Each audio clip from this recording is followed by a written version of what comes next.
ilmunya benar, itu pasti yang disembah hanyalah satu, tiada lain, tiada bukan, adalah Allah Subhanahu wa Ta'ala. Terus panutannya ya satu, pasti Nabi Agung Muhammad Shallallahu Alaihi Wasallam. Bismillahirrahmanirrahim. Assalamualaikum warahmatullahi wabarakatuh. Teman-teman yang dirahmati Allah, kembali lagi dengan kami di channel Paguyuban Nur Ahad. Pada kesempatan kali ini, insya Allah saya akan membahas adab mencari ilmu kepada guru, dan gitu.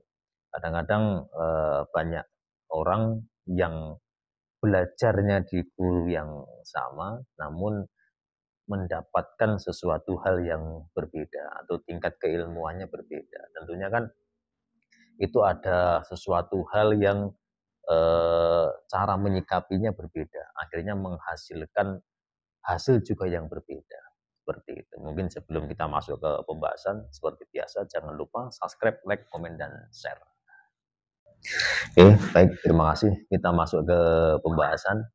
Jadi maksud daripada adab seorang murid mencari ilmu kepada guru, tentunya supaya ilmu yang kita dapatkan tadi bermanfaat dan barokah bagi diri kita, keluarga, dan masyarakat umum, berkaitan dengan ilmu apapun itu, entah itu ilmu agama atau mungkin ilmu spiritual, tentunya kita harus takdim sama guru. Kita harus menghormati penuh kepada guru kita, kepada orang tua kita yang sudah mau memberikan pengetahuannya, mau memberikan ilmunya kepada kita yang menginginkan, kita yang menuntut ilmu tadi. Nah, berkaitan dengan itu, sebagai seorang murid itu harus ada sambung roso. Sambung roso itu maksudnya adalah ada keterikatan antara batin murid dengan batin guru tadi. Berkaitan dengan ini ya memang sulit, namun apabila kita biasakan, akhirnya akan terbiasa. Maksud daripada sambung roso ada keterikatan batin tadi bukan kok berarti terus kita dekat betul dengan guru kita, apapun yang guru kehendaki kita pasti ada, kan bukan begitu. Namun setidaknya kita tahu kerepotan guru itu seperti apa, komunikasinya dengan guru kita jaga, dan lain sebagainya. Tentunya yang paling utama dan mendasari adalah doa kita, kan begitu. Bukan berarti beliau ini adalah guru, pasti lebih tahu daripada kita, pasti lebih mengerti daripada kita, terus berarti tidak membutuhkan doa orang lain, kan begitu. Juga tidak demikian, namanya doa tadi adalah takdim kita, hadiah kita kepada guru tadi. Supaya apa ya? Supaya Allah mendekatkan batin antara murid dan guru tadi. Seperti itu. Jadi supaya kita bisa mendapatkan barokah daripada ilmu yang kita dapatkan tadi, kita harus mempunyai kedekatan khusus dengan guru kita. Kita tahu susah senangnya bersama, kan begitu. Satu itu. Keduanya ya tentunya kita harus bisa memposisikan diri kita, kan gitu. Jadi apapun yang kita lakukan kepada guru kita, apapun yang kita korbankan kepada guru kita, jangan pernah sekali-kali itu adalah kita anggap suatu pengorbanan. Dan jangan pernah sekali-kali pun kita anggap itu adalah sesuatu hal yang kita berikan kita untuk minta balas budi oleh guru tadi. Jangan sampai. Jadi apapun yang kita sampaikan, apapun yang kita berikan kepada guru, berkaitan dengan mungkin doa, materi, dan lain sebagainya, kita ikhlaskan lillahi ta'ala. Karena kita adalah wujud terima kasih kita berkaitan dengan ilmu yang sudah diberikan tadi. Itu wujud syukur kita. Syukur kita kepada, terima kasih kita kepada guru, syukur kita kepada Allah. Kan begitu. Kadang-kadang kan ada orang yang berperilaku baik dengan guru, dia upayakan yang sebisa mungkin dengan gurunya, dia bela-belain ini, dia bela-belain itu. Namun ada maksud tertentu. Mungkin dia ingin mendapatkan pengetahuan yang tertinggi dari guru tadi atau lain sebagainya. Itu harusnya tidak demikian. Memang betul kita belajar itu berharap kita bisa menyerap keilmuan dari guru tadi sampai ke akar-akarnya tanpa tersisa terkecuali. Namun demikian ya kembali lagi tadi, satu keikhlasan guru tadi, Yang kedua adalah takdir yang datangnya dari Allah. Kalau kita sudah mengimani itu, ya sudah, kita ikhlaskan saja. Apapun yang kita lakukan itu berdasarkan takdim kita, berdasarkan kodratullah. Kita yakin kodrat datangnya dari Allah, takdir datangnya dari Allah. Yang penting kita jalankan, kita tidak perlu berpikir. Kita belajar dengan sepenuh hati, melakukan sesuatu halnya dengan sepenuh hati. Apabila ada yang kita korbankan, kita ikhlaskan seikhlas-ikhlasnya sepenuh hati. Lillahi ta'ala, tanpa pamrih.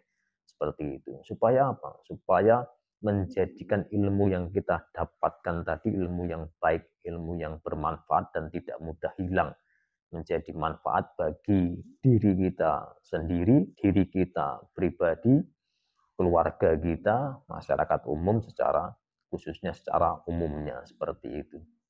Supaya orang tadi tidak tergelincir dengan persaingan tadi. Kadang-kadang namanya kita belajar itu kan tentunya tidak hanya satu, dua, atau tiga muridnya. Pastikan banyak kan gitu.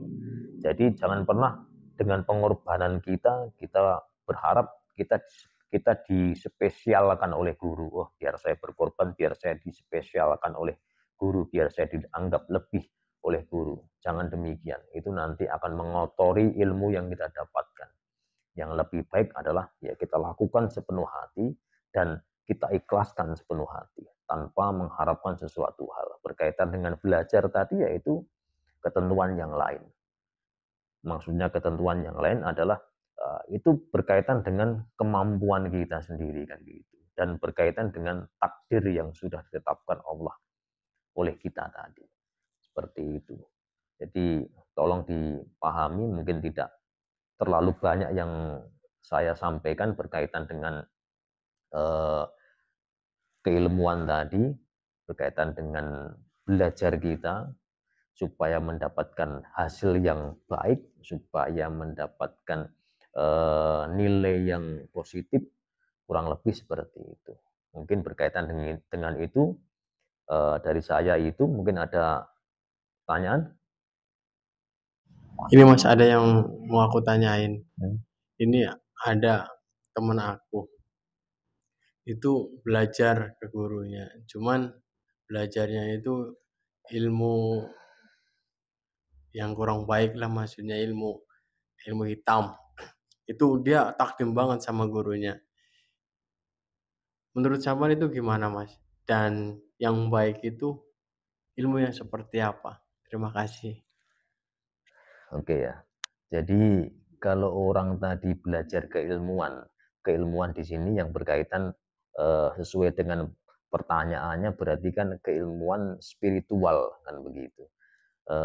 Terus ilmu tadi ilmu hitam, namun si murid takdim kepada gurunya, itu sikapnya harus seperti apa kan gitu. Terus ilmu yang baik itu ciri-cirinya seperti apa? Kurang lebih seperti itu ya.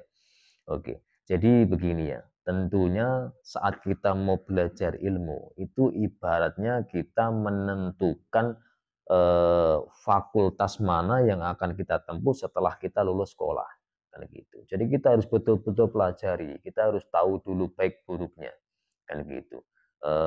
Berkaitan dengan ilmu yang akan kita tekuni tadi. Kalau seandainya itu tidak kita dapatkan jawabannya, kan ada juga itu saat-saat orang selesai sekolah, dia mau kuliah jurusan apa, dia bingung mau nentuin, wah saya mau kuliah apa, nggak tahu dia. Yang penting saya jalani dulu kan gitu. Akhirnya juga ada yang berhasil, tapi tidak banyak juga, tidak sedikit juga yang akhirnya gagal, berhenti di tengah jalan karena tidak sesuai dengan hati nurani yang dia inginkan kan gitu. Ya tentunya saat kita belajar, ini berkaitan dengan kita belum tahu keilmuan guru tadi, tapi kita yakini guru tadi adalah seseorang yang mumpuni, mumpuni di bidangnya maksudnya spiritual tadi. Ya saat kita belajar sama guru tadi, cirinya adalah pasti satu, kalau ilmunya benar, itu pasti yang disembah hanyalah satu, tiada lain, tiada bukan adalah Allah Subhanahu wa taala.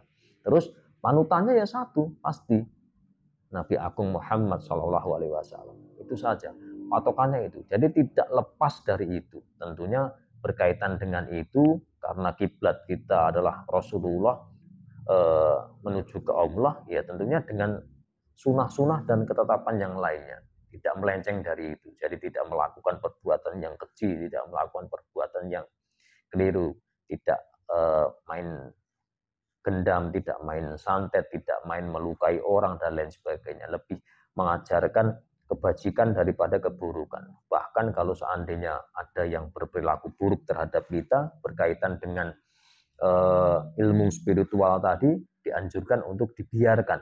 Maksud daripada dibiarkan, dia menyerang, ya sudah, kita hilangkan. Jadi tidak kita kembalikan ke penyerangnya.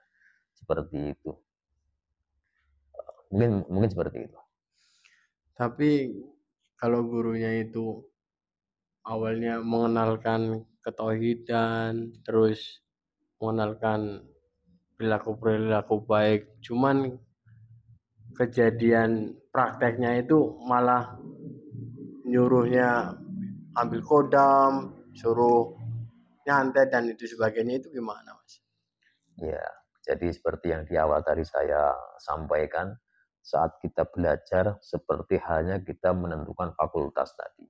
Kalau kita memang belum mengetahui betul tujuan kita, maksudnya adalah ini ilmu apa, hitam atau putih, saat kita sudah belajar, karena di awalnya guru juga menyampaikan kebenaran, kebaikan, tapi di tengah perjalanan akhirnya terbongkar aslinya, ketidakbaikannya, ya sudah, berarti kita harus ambil sikap, kita istilahnya berhenti di situ. Namun demikian juga bukan berarti kita terus mencela, mencaci, tidak juga. Kan gitu. Karena tadi kita datang belajar juga atas kemauan kita, tanpa ada dorongan paksaan. Saat kita berhenti pun juga harus dengan baik-baik. Dalam artian hubungan antara sesama manusia tadi, sesama manusia. Kan gitu. Berkaitan dengan keilmuan, ya sudah, kita hentikan. Namun berkaitan dengan komunikasi biasa, ya biasa saja. Bahkan kalau memang kalian mampu, kita bisa. Kalau memang kita anggap guru kita tadi tidak sesuai realnya, tidak sesuai jalurnya, kedekatan kita tadi itu kita manfaatkan sebagai lantaran untuk menegakkan, untuk meluruskan jalan realnya guru tadi. Seperti itu. Karena sesuatu hal itu tidak mungkin. Belajar itu tidak hanya kepada yang lebih tua atau yang lebih hebat, lebih menguasai ilmu. Namun belajar itu bisa kepada siapa saja, karena hidayah hanya milik Allah. Seperti itu. Kalau sampai sempat-sempat gurunya emosi ataupun marah dan benci sama kita dan dia menyerang kita sedangkan kita belum belajar yang lain, itu gimana Mas? Tidak apa-apa, tidak masalah. Karena kebenaran tadi adalah sesuatu hal yang dijamin oleh Allah. Kan begitu. Kebenaran itu hal yang dijamin oleh Allah. Jadi saat kita menegakkan kebenaran li kalimatillah itu, ya sudah, kita yakin bahwa kebenaran itu datangnya dari Allah, mutlak milik Allah. Kalau seandainya kita yakin betul dengan keesaan Allah, dengan kebesaran Allah, walaupun kita tidak berilmu, walaupun kita hanya orang biasa, insya Allah Allah yang akan menjamin keselamatan kita. Allah yang akan melindungi kita dari segala mara bahaya. Tentunya ya jangan lupa berdoa. Setiap kita melakukan perbuatan, setiap kita melakukan kegiatan, jangan lupa selalu upayakan diawali dengan doa. Apalagi saat kita mau tidur, itu pastikan jangan lupa berdoa. Kalau bisa disambung dengan zikir sebelum kita betul-betul bisa tidur lelap, supaya kita terhindar, terlindungi dari hal-hal, dari perbuatan keji yang tidak baik. Seperti itu. Oke, terima kasih Mas. Oke, cukup ya, nggak ada lagi. Oke, terima kasih. Mungkin itu saja. Jadi saat kita belajar kepada guru tadi, supaya kita mendapatkan barokah ilmunya tadi, berkaitan dengan pembelajaran tadi, entah itu belajar spiritual atau belajar ilmu agama atau apapun itu, satu, kita harus mempunyai takdim baik, punya akhlak baik, takdim sama guru. Satu itu. Keduanya, kita harus punya sambung rasa kepada guru. Kita harus bisa merasakan kesusahan guru tadi. Yang ketiganya ya adalah kita tidak boleh lancang, Ya, lancang tadi mungkin hampir mirip sama takdim, namun lancang ini adalah maksudnya setelah kita sudah pinter, setelah kita sudah menemukan ilmu yang tinggi, bukan berarti terus kita merasa lebih pintar daripada guru tadi, tidak. Dan kita harus bisa menjaga adab kita seorang murid. Walaupun seandainya guru pun bilang kalau kita itu lebih pintar, lebih bisa daripada guru, kita tetap menghormati guru, bahwa guru tadi adalah sumber kita bisa menggapai keinginan kita, itu adalah guru tadi. Mungkin seperti itu saja. Seperti biasa saya ingatkan bahwa kebenaran yang hakiki itu mutlak hak milik Allah Subhanahu wa Ta'ala. Maka dari itu, mungkin kalau ada ucap kata saya yang salah, saya mohon maaf yang sebesar-besarnya. Akhiru kata, wassalamualaikum warahmatullahi wabarakatuh.